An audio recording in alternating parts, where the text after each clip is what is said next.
Hi, everyone. Thank you for joining us today. My name is Steve Selde. I'm the director of the Biosimilars Council, which is a division of the Association for Accessible Medicines. We're members of the International Generic and Biosimilar Medicines Association. I'm a task force member on the Global Biosimilars Week Task Force at IGBA. And as part of our work to raise global awareness about biosimilars, we're gathering some patient stories. And I'm joined here today with Eileen Cannon. And you'll see in the description of the video that Eileen shared her story with AAM in the past. And Eileen, just to start, has anything changed since we last spoke a few months ago? Yeah, actually, I got engaged. So I'm really Congratulations. thank Congratulations. That's so exciting.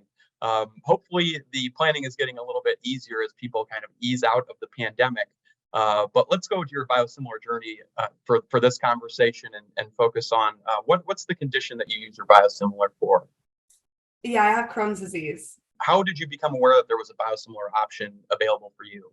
It all kind of started when I turned 26 and I had to switch from my parents' health insurance. I was diagnosed when I was really young. I was 9 years old, and I had been on a biologic that worked for me, like from the time that I was 9 to 26. Then when I had to go on state insurance, they wouldn't approve that biologic anymore. So my doctor recommended that I switch to a biosimilar, which has been great ever since I did. What resources were helpful to you? How did that conversation go with your healthcare provider as we're talking about biosimilars?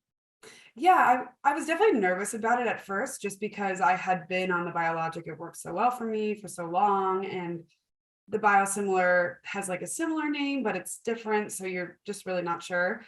But I was really reassured by my doctor that her patients who switch like are always very, very healthy. It has the same effects. It's pretty much the same drug. And the other thing that I had done is I have quite a good community from the Crohn's and Colitis Foundation. I Okay.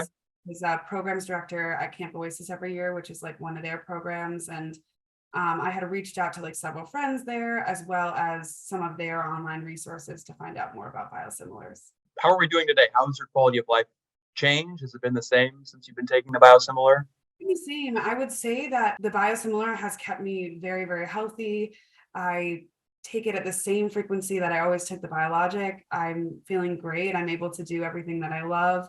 And the good thing about it is that with my insurance, I have no copay with it. So you're clearly very passionate about your health. What sort of advice do you have for other patients and families for things that they can do to raise awareness about biosimilars?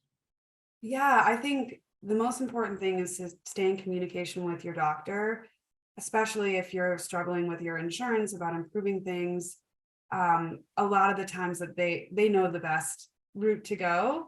And then the other thing is too is getting involved in organizations like yours that help spread the message and make things better for patients around the world. Yeah. Thank you. We're doing our best and really have taken this third annual week as an opportunity to incorporate some lessons learned from the past and really bring in more patient stories like yours. So thank you very much for joining us today.